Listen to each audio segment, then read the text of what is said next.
iDiskiTV, right? Polokwane City 2, Kaizer Chiefs 3. I mean, very interesting game. But of course, before we talk about the game as usual, text us, WhatsApp us your video of 1 minute clip about your reaction to the game. We've already actually received some reactions from Mama Kosi. They are happy.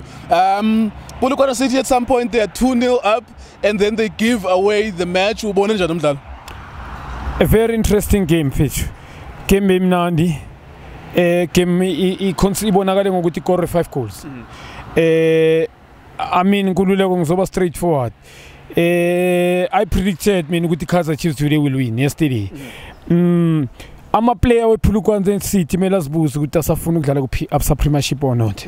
Because I'm sorry, how can go to lead first half yonke 2-1 and then you come second half you score 1 goal, and then you lead 2-0. All of the sudden 30 minutes Kaizer Chiefs has scored 3 goals. And I'm sorry, I mean imanga bendwele relegation kube bekuyi team whereby ilapha kubo top 10 okanye mhlambe top 8. You understand? You consider ama goal we you consider ngakhona. Bese understand labantu abaphuma ngululeko. They are fighting their lives. Ama players angqaka yes coach noma ngabe angazi 10 kibo second half. But how can ukuthi nithi manikora kanti le strategy angazi sibuya phi lesi bengisasho izolo na ku Owentakama. Sibuya phi le strategy sokuthi score a goal and then you sit at the back. We understand. The best way to defend is to keep the ball, my brother. Keep on attacking. The best way to defend is to keep on attacking. We understand. So, my players, the Polokwane City, deserve lento. I mean, basfagile kuyo lento because bakwazi ukora 2 goals. To score 2 goals against Kaizer Chiefs. As much as the Kaizer Chiefs criticize ilong kumiqiniso, I'm not criticizing futhi. Indlela ba-attack ngayo but ukuba kora is. You understand? And ma ukora 2 goals bonus. Just to support what you're saying as well, Polokwane City, every time they went forward, they want to attack. Every time they went forward, it was a problem for the Kaizer Chiefs. You could see Mngomezulu was having fun against Frosler. They were scoring goals. Backline Kaizer Chiefs, they were looking at their post every time they are defending. Why would you stop doing that at some point? That's why ngisho ngithi angazo message from the bench. Ngoba mabuya second ba relax abachit. Ne coach mayizokhipha lo mchita yena uMngomezulu team leader 2-1. Angazi ukuthi mina beyithenza. You understand? Mayizofaka bona. I love umfana uStika, you understand? Lo mfana mfakile coach nickname uStika uStika. Njoba ngisho.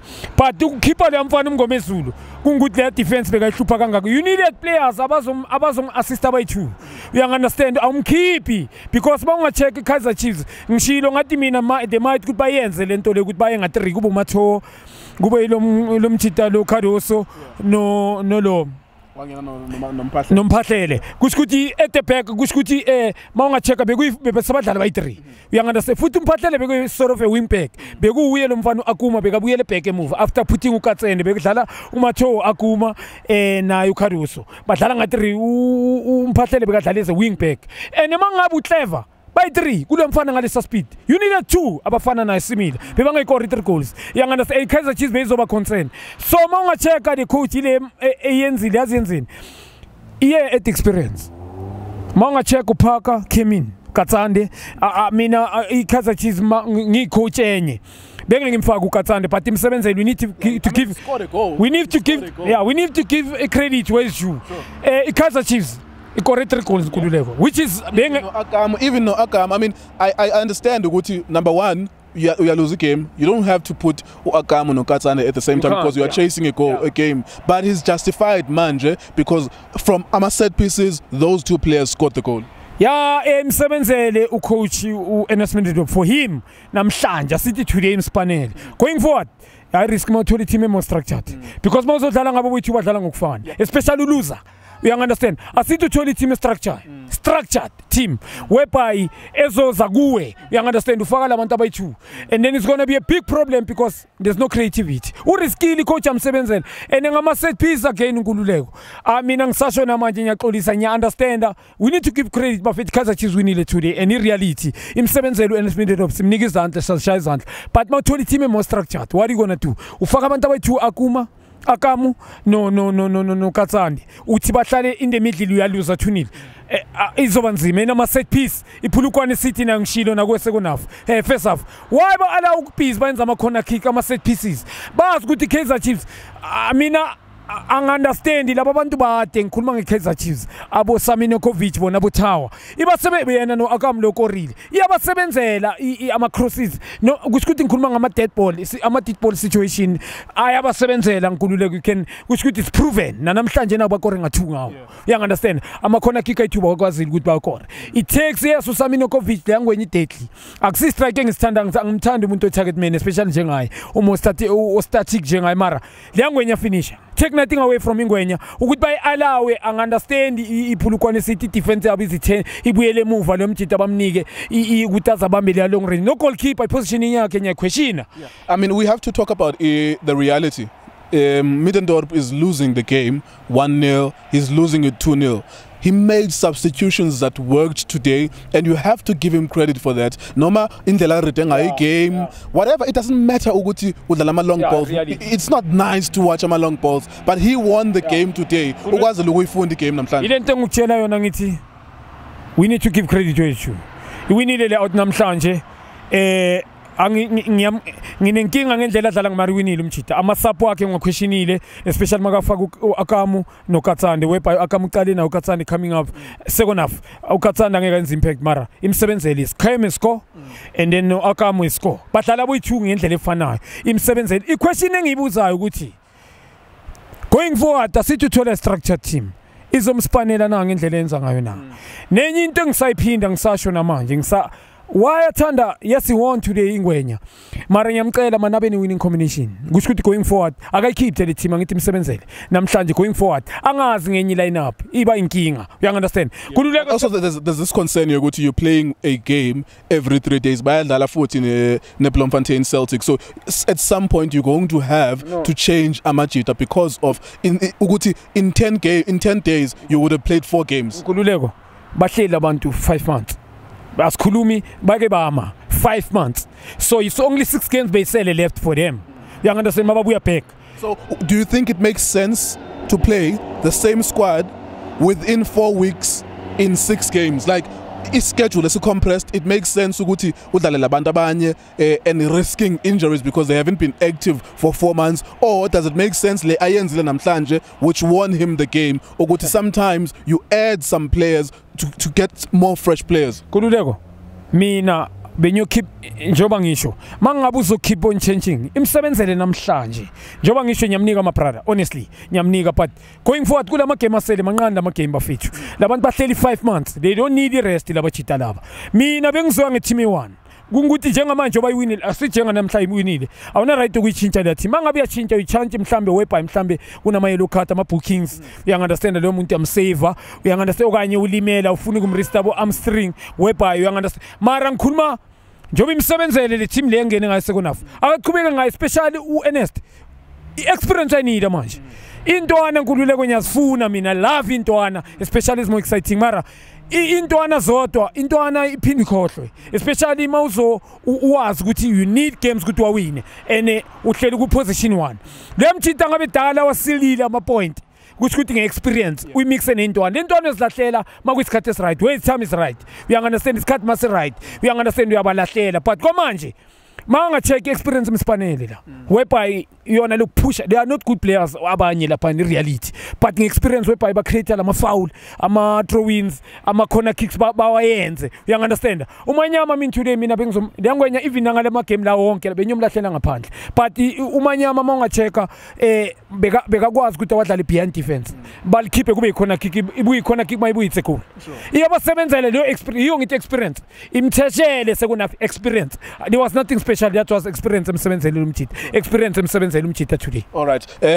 izolo or even previous videos besikhuluma ngokuthi isezandleni zeKaizer Chiefs whatever is happening with Sundowns they're not the same, they don't look the same. Kaizer Chiefs have the points, it's a 6-point gap now, 1 game in hand. Even if Sundowns could win they would still be trailing by 3 points. Equal difference yayivumele Kaizer Chiefs. What are we seeing now? Because mina bengisho ukuthi if Kaizer Chiefs wrap this up ngoba isezandleni zabo this could be curtains, especially masibeka indlela edlala ngayo iMamelodi Sundowns. They don't look like a team that could push for a title manje. Alright inkululeko mina I give it to Sundowns namanje ngisama nayo mara akamoshakali nix inkuleke i-reality Kaizer Chiefs manje balida nga-6 point kusho ukuthi in terms of ngichaza ukuthi asiyeke iko i-one game i-Sundowns ekumele idlale in hand ayikayiwini ngishilo namanje but izibulele Mamelodi Sundowns nayo ake uMr Msimano ne-technical ngiyayitrust le technical team ngoba they are knowledgeable but yabona sometimes that's why ngisasho kunendlela ekumele siphanishe ngayo ama-player by them ukuthi babe kujali ngaphandle ngiyaunderstand umchita ngipromote lento ayenzile bekumele bayilinde isizini iphele mara bekumele awadlane lamagame asele nenye indlela aba-approacha ngayo amagame kusho ukuthi kulama game lawa ayi-3 lawa abawadlalile ayibabulele kakhulu I'm sorry bese ba-flat mangachecka from the first game yabo i-beat first it takes something special ulayile k akori goal i-game sephelile ngale free kick you understand and bekumele imquestion kaningi that's why ngithi mina kufanele win Chiefs namhlanje asithi uSaminikovic uthola i-clever keeper imele kutshele nkululeko ezinye izinto must be clever singayibheki as just abantu ababheka ibhola nje kunothando kune reality imele sibe lezinto sami ku different yabona i-differentiate ithola ukuthi kunothando kune reality uMr Msimano uwinile ngegame ye-beat first like Kaizer Chiefs today 3-2 usamnika credit but imele uyicheke ulayila ke le goal alikorile ele winning goal special and then he came play against Orlando Pirates there was nothing uthola team more structured i-Pirates similar njengaye waqine seka defender dlala ngama defensive midfielder 4 we understand he came yesterday very static Sundowns mangaba checka they look heavy and slow man going forward and ngisasho nama iqiniso uRivaldo ukuthe leya hole yaka andile man ibalimaze kakhulu yes umphanishile ucoach uandile ngamagame a3 marbeka ama results now beba izolo imagine after Kaizer Chiefs drawing ne-beat first kuba iwinile le game izolo benge i-different engekho iningi i-Sundowns I'm sure bekuzoba nencane ukuthi masiwini one game yethu in hand i-different kuba i1 point now kumele badlale bonke it doesn't matter they must hope the Kaizer Chiefs must lose. Yeah, they must win the game in hand and they must also win against the Kaizer Chiefs manager. Plus, but behind the goal difference, they have to make up like 6 or 7 goals as well.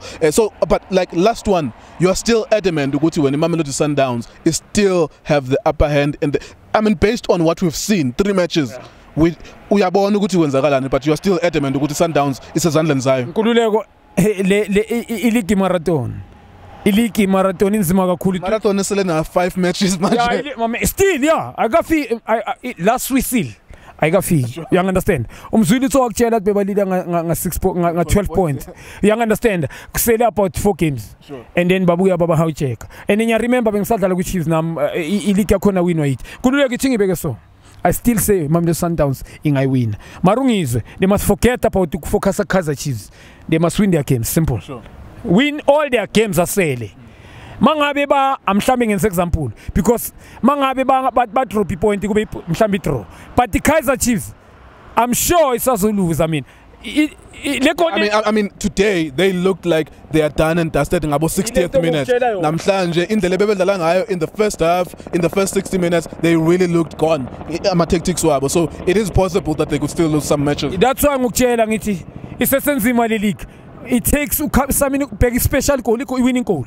Asithi uthole defense ezokcloser early. You understand? uSaminikovic mawungamcheka namhlaka nzanga match ingwenya. Sharp kunebhola elitholile very strength sakhe enhloko. And then first half the keeper saved why saver nale goal lalikore le winning goal goal number 3.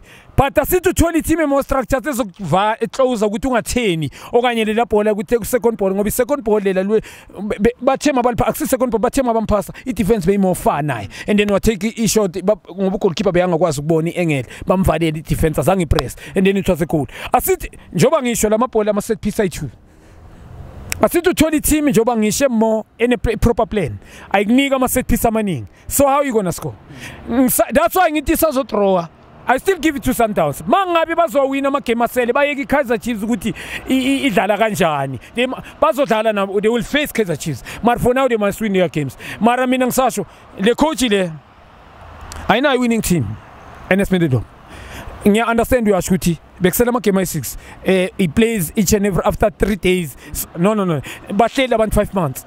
You play the team mangabe usapa wepa mhlamba umfana ubookable uyamsave okanye hamstring unengqondo ukuthi hayi hamstring phela injury engapholi uyamsave uyangandesenga ngoba ungamnida mhlambe last 2 uyangandesenga thola ukuthi key player yakho uyamsave so mangabe iso ufuna winning team akanayo winning team is lucky. I'm sorry mina nyamni credit bafethu we need to keep today mele sinike ingwenye imspanele bafethu Kaizer Chiefs today bekungekho obelieve ukuthi ngabuya kuPolokwane. Me too. Mina ngithe half time there's no way they're going to score 3 goals based on the performance in the first half. There was no way that they could have scored 3 goals. That's why today ungizwe kahle amaprada nyamkhaya nyamnika honestly ngwenye nyenika mara going forward i-concern ukuthi asita ukore special goal like this uzothola ufaka akamu no Katsani here in the middle uzothola team emodlalayo you'll get more 100 card out because more aba check net distance ukuthi where when usesenta abakhahlela ubhekele so kufuneka abantu ngisasho namanje unfortunate uBakasa akadlala umjita you can see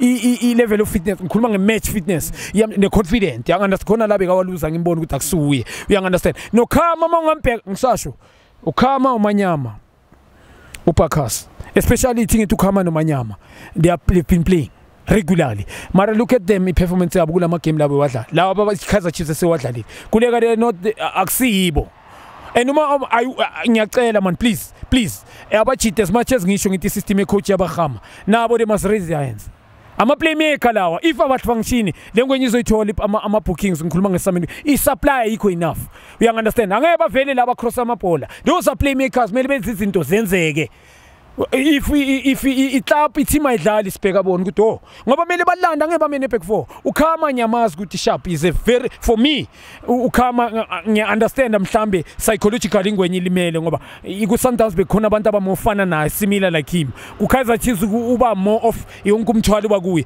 umanyama manje ngisafuna ngiya understand is umjida ngizwile bathi kuma nomination yes abantu ababhaya abama nadisi ukuthi umanyama is doing but ngifuna ukubona lo manyama ngibone Cape City my brother lo ngimbone ku Cape Town 5 years ago u play of the season ngikhuluma ngePSL ezohulu usethi standard mele understand people a lot is expected from you angeke kuvele lapho nalapha thola ukuthi ukora against derby a wild goal all of the sudden go down manyama ngifuna more from him ngikhuluma nangeplay mina consistency not to play this game nini after 6 games off iyamcosta my brother I'm sorry imsebenzela ucoach I give him credit namhlanje going forward usazowa draw usazolwa I believe Sundowns will win this league.